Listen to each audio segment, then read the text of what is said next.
Salve progressistas, eu sou o Clayson. Essa onda de podcast, ela tá meio num declínio, porque na verdade ninguém aguenta ficar ouvindo alguém falar 2 horas, às vezes mais do que 2 horas, sem parar. É um troço sacal, né? Que é um termo antigo. Eu já sou vô, me respeite, por favor. É um troço que não tem cabimento. Mas como que o podcast ele acabou tendo uma sobrevida? O pessoal faz os cortes. Então, as pessoas assistem os cortes. Podcast, audiência ruim, mas os cortes é um troço maravilhoso. E foi em cima dessa onda de cortes que surgiu agora 3 vídeos que eu vou trazer aqui para você. Tem mais, tá? Tem vários outros. Mas os 3 principais eu vou trazer aqui para você. De um podcast que ele já tá aí publicado há cerca de 1 mês. Já foi publicado.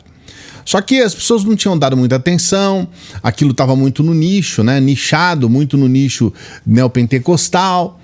Então o pessoal, de certa forma, estava consumindo aquilo, achando aquilo tudo uma maravilha, só que agora esses trechos foram divulgados. E as pessoas ficaram em choque. Eu mesmo fiquei chocado de ver o que você vai ver aqui hoje. Porque o que acontece? A gente tem um discurso, agora recentemente, a justiça, ela bloqueou novamente as redes do Monark. E aí todo mundo, não, tem que deixar.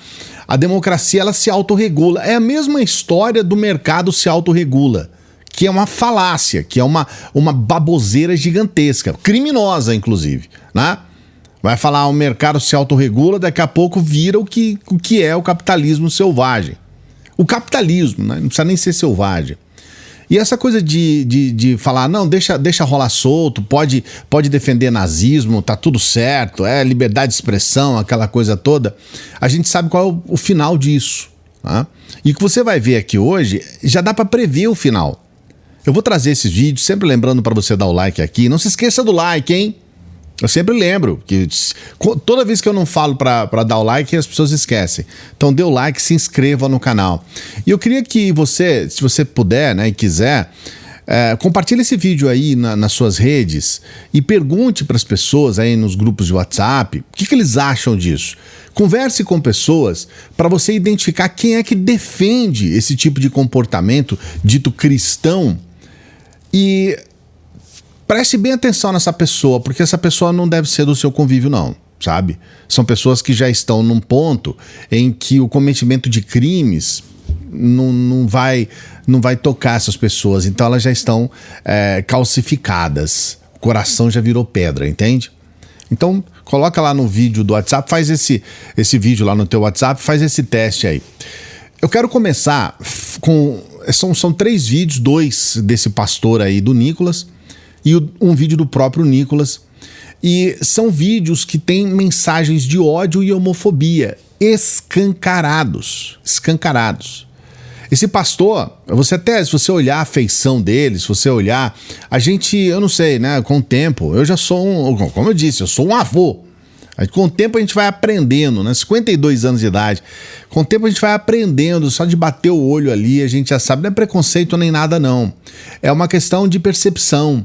Esse sujeito, você olha para ele, para a feição dele, você vê ali uma coisa carregada, pesada. E é um sujeito que é um pastor, que é uma referência. Ele é dessas igrejas neopentecostais modernas aí, né? Como diz o Helder Maldonado, aquelas igrejas de parede preta, né?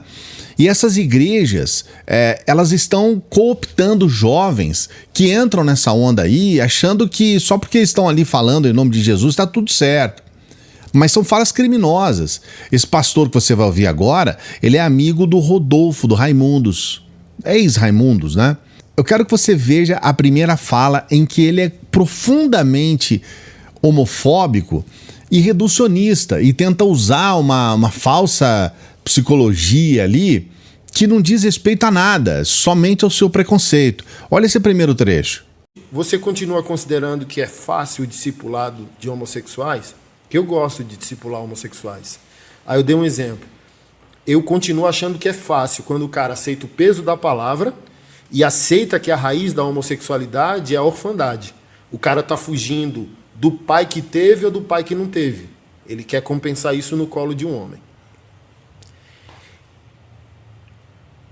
A emancipação ideológica impede esse cara hoje de ter o peso da palavra. A cultura validou o pecado homossexual.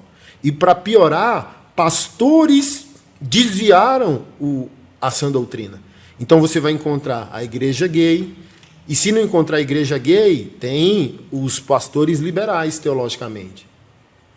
Então você vê que ele fala que é fácil discipular o homossexual. E aí o homossexual ele busca no colo de um homem o pai que ele não teve.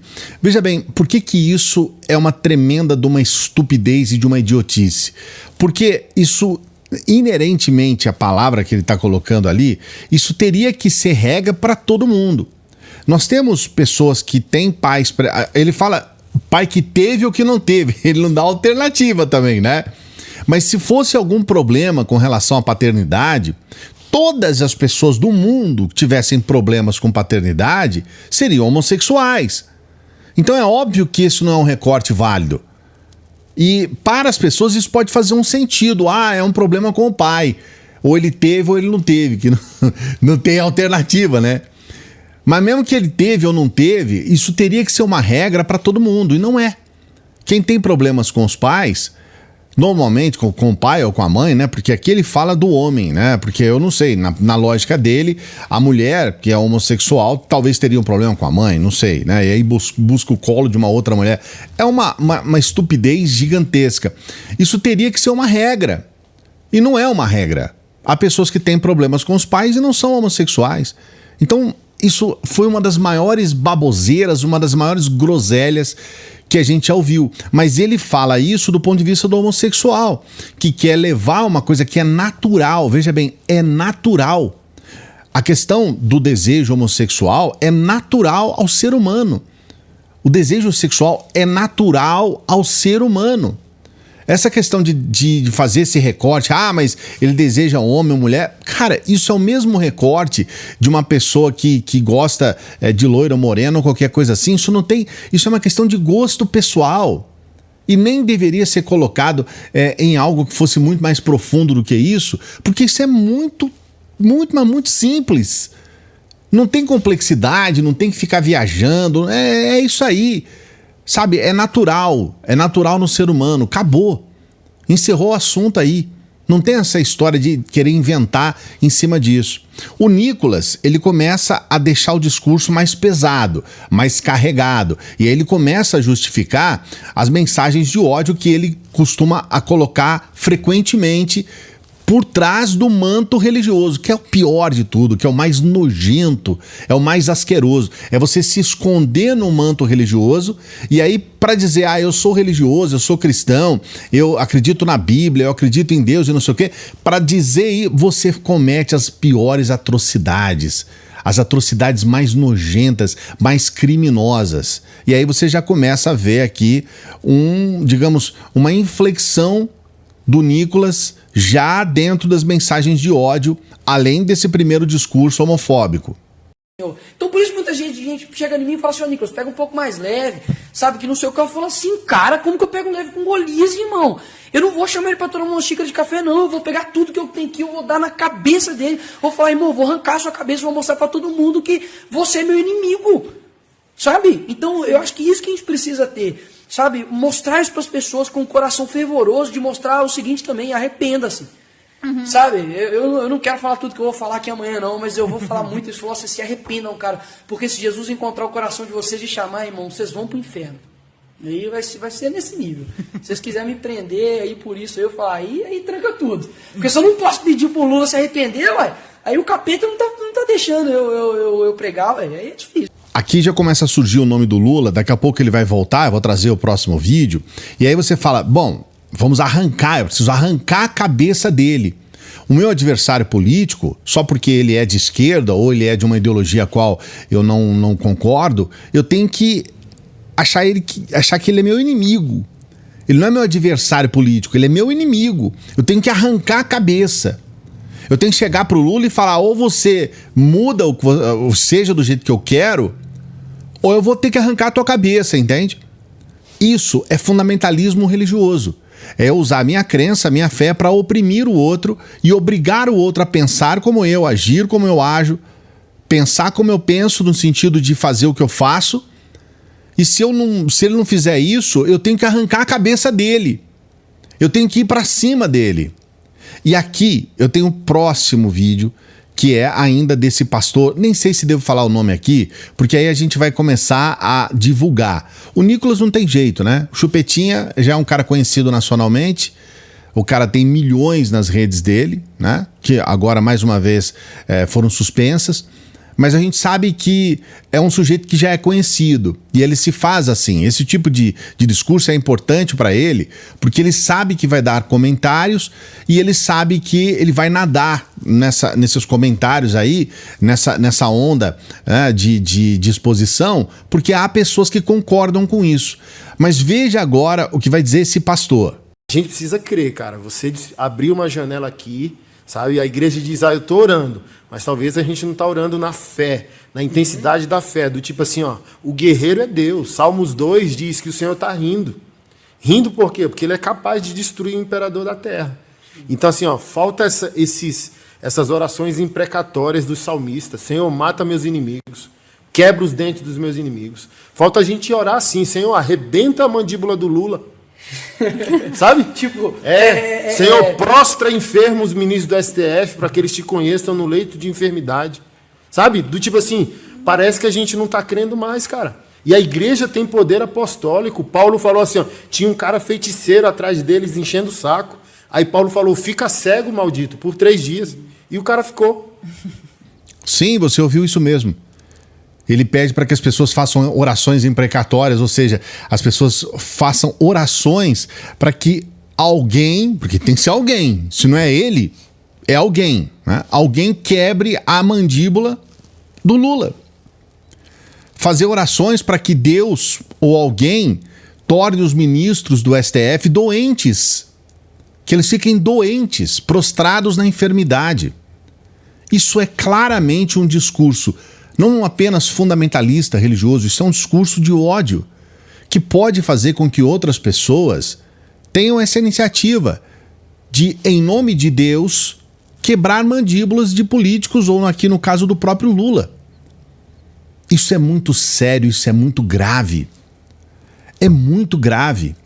Porque isso está muito longe de ser um discurso religioso, muito longe de ser um discurso cristão.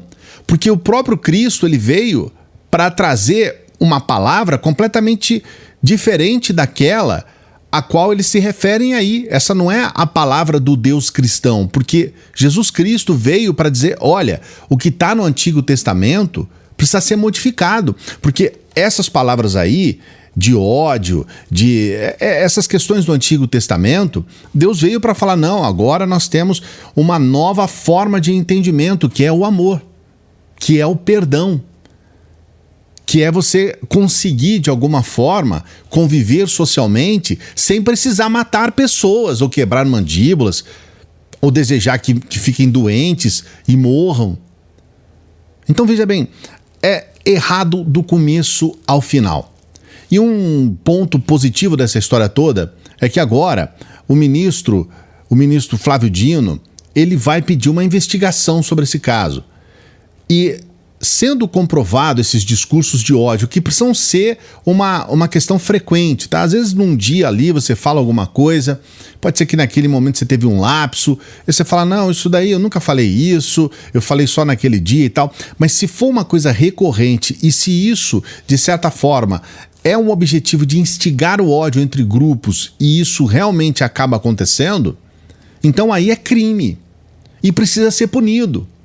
E aí o que acontece? A gente tem pessoas que defendem que sejam quebradas mandíbulas, que sejam pessoas mortas, e aí quando a justiça ela classifica isso dentro do nosso código, que nós temos um código penal aqui no Brasil, dentro das nossas leis, classifica isso como crime e pune essas pessoas, eles começam a dizer, é censura. Você entende que não é assim? Coloca o seu comentário aqui. Você acha, é uma pergunta objetiva, você acha que punir de forma dentro da lei, de forma legal, punir legalmente dentro do nosso código de leis, que prevê isso, você acha que seria censura? Coloca o comentário aqui. Não se esqueça de dar o like no vídeo, hein? A gente sempre pede para você dar o like, para você se inscrever no canal. Todos os dias a gente tem pelo menos 2 vídeos aqui no canal. Todos os dias. E o que a gente pede é para que você ajude, para que você faça com que a gente possa, né, continuar o nosso trabalho aqui. A gente tem pessoas que financiam o nosso trabalho e são por essas pessoas, eu agradeço a essas pessoas para que a gente continue todos os dias trabalhando. São as pessoas que são membros do nosso canal e do nosso Apoia-se e são pessoas que nos ajudam com qualquer valor pelo Pix. Então, você não é obrigado a nada, tá? Mas se você puder e se você quiser, seja membro do nosso Apoia-se, ajude o nosso trabalho com qualquer valor pelo Pix. É qualquer valor, é o valor que você puder e o valor que você quiser, certo? Ajude o nosso trabalho porque nós estamos todos os dias trabalhando para o nosso país. Mais uma vez desejando aí para você um bom final de semana. Daqui a pouco a gente está de volta.